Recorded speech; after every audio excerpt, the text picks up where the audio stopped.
Hello, my name is Ed Chapman, and I'm making a video here to document the process that I use to make a woolen blanket, and I hope you enjoy. Thanks for tuning in. The wool I'm using for this project is made by a company called Harrisville Designs right here in the United States. They're located in New England, in New Hampshire, and they operate a restored wool spinning mill that's been there for a very long time. Here are the cones that I bought. Well, I've already made the warp, so these are what I have left over that's going to be part of the weft. This wool is pretty good to work with. I'm going to try to get it so you can kind of see it. It is not too stretchy, which is important if you're going to be using it as a warp on a weaving loom with a reed. Abrasion and tension issues get much worse when the wool is too stretchy. I bought the colors I needed, and I measured out or calculated out the warp length I needed and a number of ends. And I'm in the process right now of threading the warp, which I have wound back into back. You can see it wrapped on the warp beam in the back. These are the lease sticks, and every thread or every yarn coming off of the warp goes over or under each of those lease sticks. So it helps me keep track of the order of the strings, which is important. And I am now in the process of running each of the warp yarns through the heddles, which have a little eye here.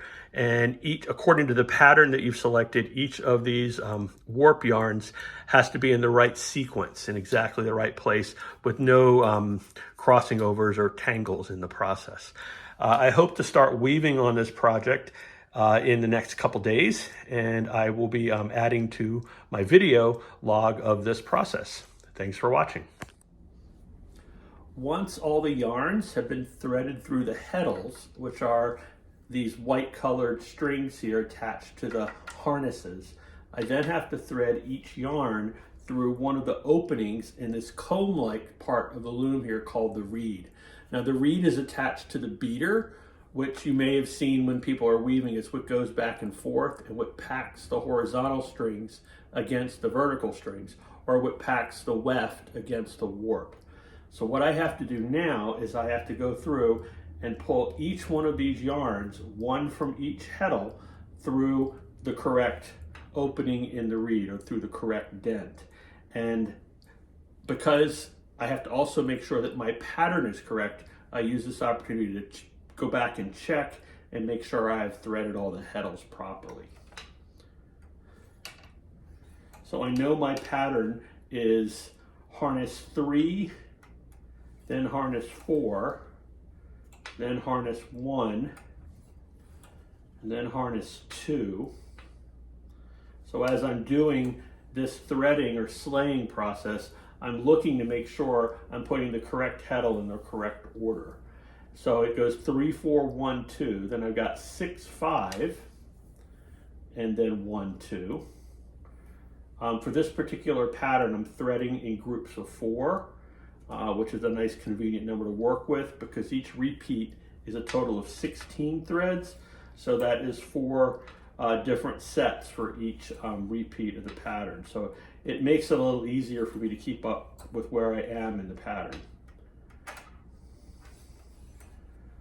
Okay, and then I've got 3, 4 next, and 7, 8. So I'm looking to make sure those are actually heddles for 7, 8, and they are. Okay. And then pull them through the reed using my handy little reed hook.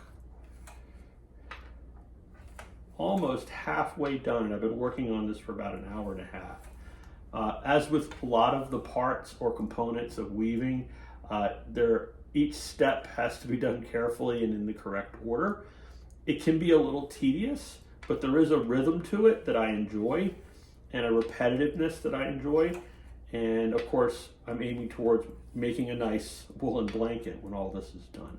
And then my final set is 5, 6, 7, 8. I'm at the end of my group of 16. So I want to make sure everything is lined up here.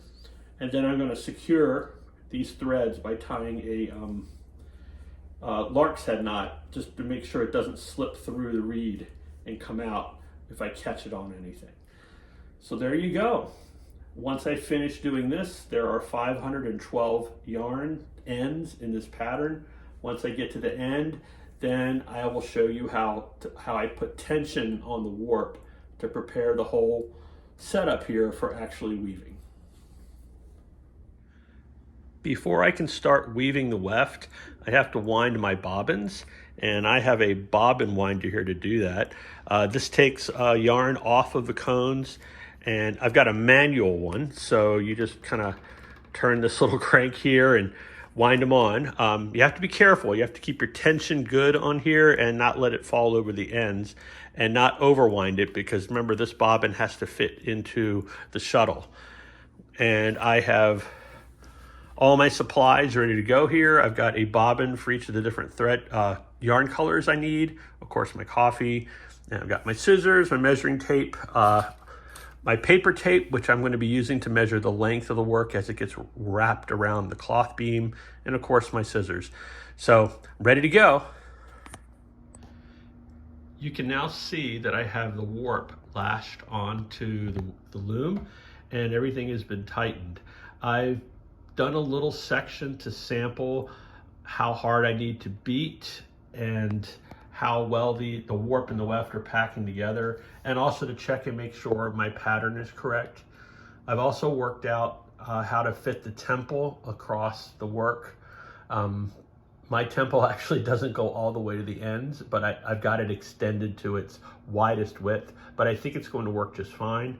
I had one broken thread in the process of winding the warp, and you can see here if I take the temple off, what I've done is I've replaced the thread, strung it back through the heddle all the way back over the warp beam in the back, and I pinned it right here. You can see where I've pinned it. And once I weave a few sections, I'll be able to take that pin out. And once I've woven enough of the replacement thread, I will catch up with the original thread on the back on the warp beam, and I'll be able to pin the original end back into the work and trim everything again. So I'm hoping the weaving goes well. It looks like I'm off to a pretty good start. I like the color combinations, and I'll make a video once I get a little deeper in. Okay, I'm pretty well into the weave now. I'm about 40 inches into the warp. I did notice a 4-thread wide threading error, which I honestly didn't see because it happens to be on this purple stripe, which is underneath my paper length monitor here. I've decided it's not bad enough to go in and fix it, because the transition from incorrect to correct, I think, is going to be more visible than if I just kept it the same and have it be a handmade design feature in the product at the end. But we'll see. I won't know that until I wet treat it. This Harrisville Design wool, Shetland, is amazing. When you soak it in warm water, the fibers really bloom. They put a waxy oil in the wool when they spin it to help it reduce abrasion, and that gets washed away when you wash it. Or maybe it's some type of starch, I'm not sure. But the fibers really kind of spread out and get very soft.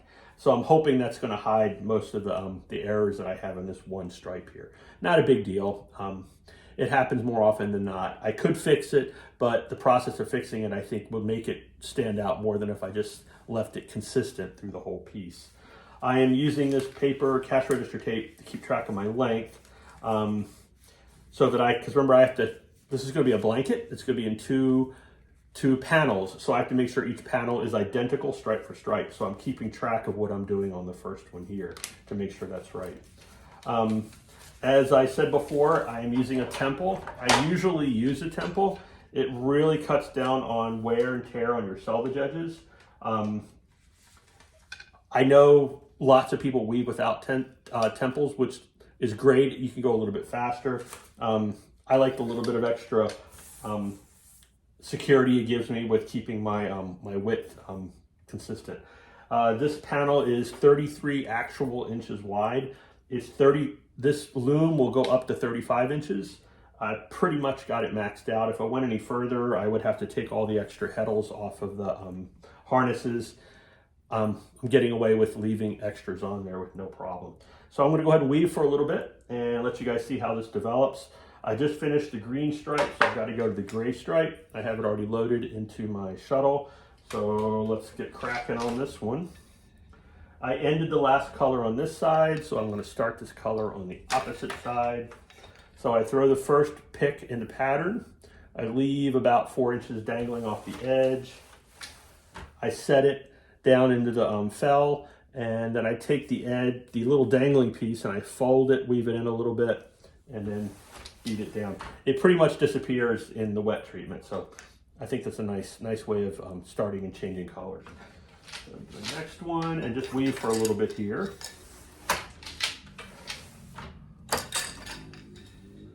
I'm being really careful to not draw in anymore on the edges by keeping the angle of each pick as broad as or as wide as I can. It's a good idea as you weave to watch your selvage edges and make sure you don't have any bubbles, any places where the wet thread has looped over itself, and then you inadvertently pack it down and don't see it until later. So it kind of all becomes automatic. It's easy to get into the rhythm though and make a mistake and not see it until you've gone quite a ways. And unweaving is just as easy as weaving pretty much, and I've certainly done that. Yesterday I weaved an entire 2 stripes in the wrong sequence, so I had to pick all that out. This project, I don't have a lot of extra yarn, so I'm being really careful not to waste. So, I mean, sometimes you can just cut it out and save time, but I picked it all out and recycled the yarn. So there I am, I finished with this stripe. I'm looking at it, looks good, looks like I didn't make any mistakes. I'm gonna check it just real quick to see if it's within the ballpark of what I want it to be. A little tighter than I usually weave. I'm shooting for 1 2/16 of an inch. Let's see if I've actually got the number right here.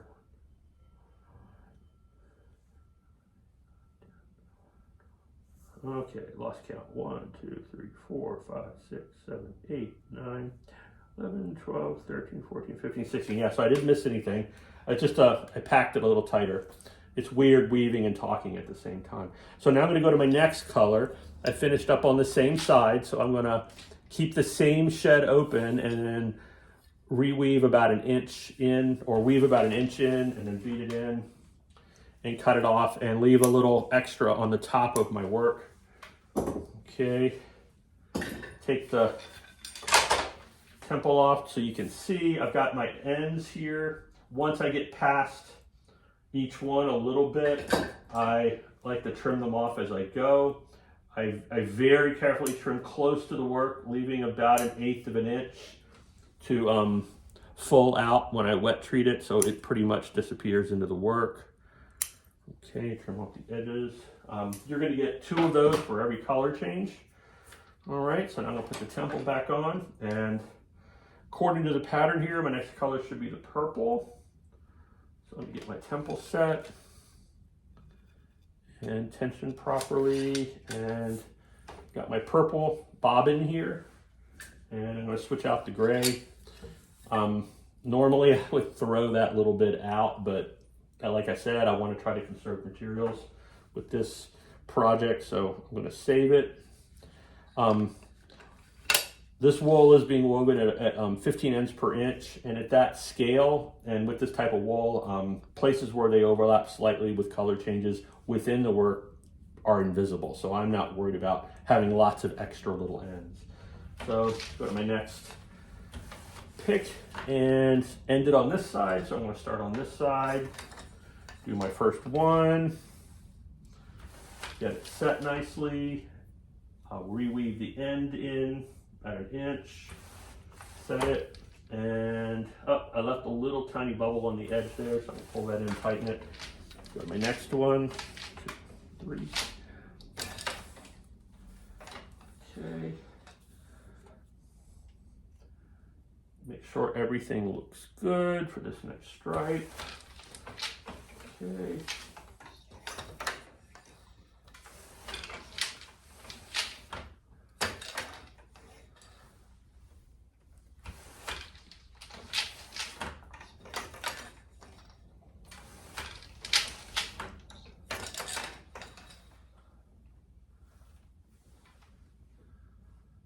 Pulled in a little too much there, so just adjust it.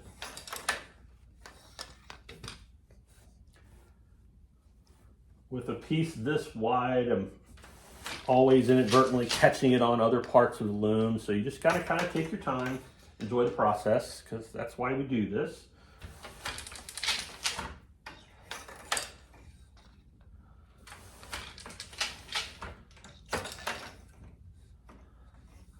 Okay, and my weft thread just fell off the end of the bobbin and got twisted around the little shaft here, so I have to kind of fix that. It's always something. Pull that all the way out again. Let's try again. That looks better. Make sure my tension's good at the selvages.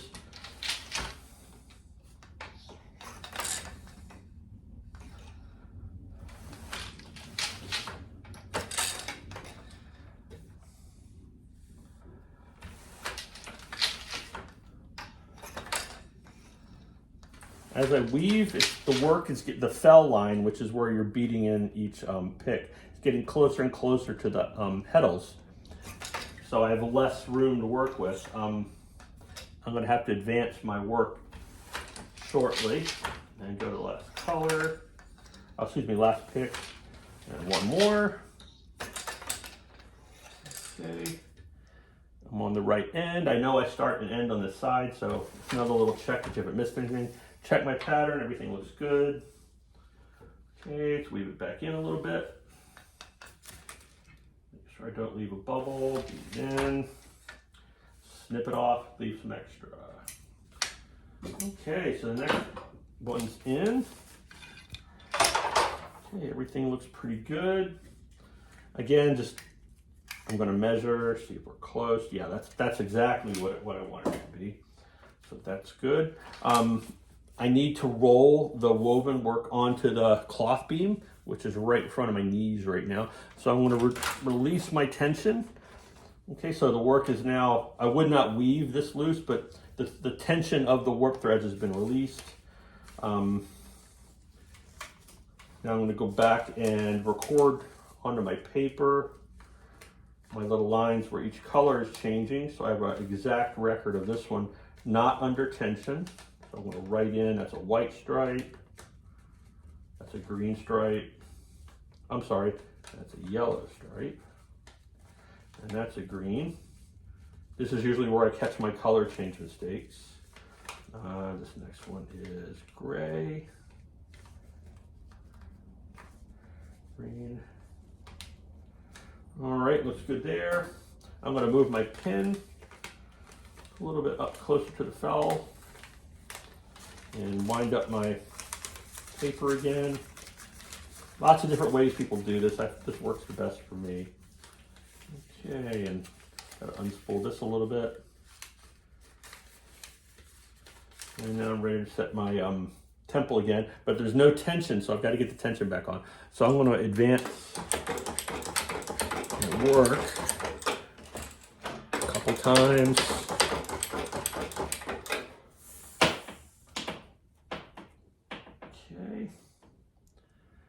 I hear some stuff in the back, so I know that my floating selvage weights are getting close to the top, so I've got to go release those. I'm going to show you guys what's on the back of my loom in the next segment.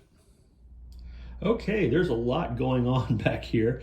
Actually, more than usually is going on when I'm weaving. If you remember earlier in the video, I told you I broke a couple threads winding on the warp. Here those are right here. And once I get enough length here unwound from the warp beam back here, I will pin it into the work and get rid of these threads, which are taking their place until I get deep enough into where I can pin it. My selvages are hanging on separate weights. I bought these little wooden spindles on Etsy. Somebody makes them on there. They're very nice. And I can wrap my selvage around it and then lower it as I go. I found I weight these with all sorts of different things. This is a big nut that seems to work just the right tension because of the weight for this project. And of course I have the same thing down at the other end with the other selvage thread. Keeping the selvages completely independent of the warp, wound separately, I found works really well, especially towards the end of the project, because you have control over everything, and I think it's better. I'm just going to go back and show you close up how the pattern's going. I think my selvages are pretty good. I'm very happy with this so far. And once I finish it, I will show you how I cut it off at the very end.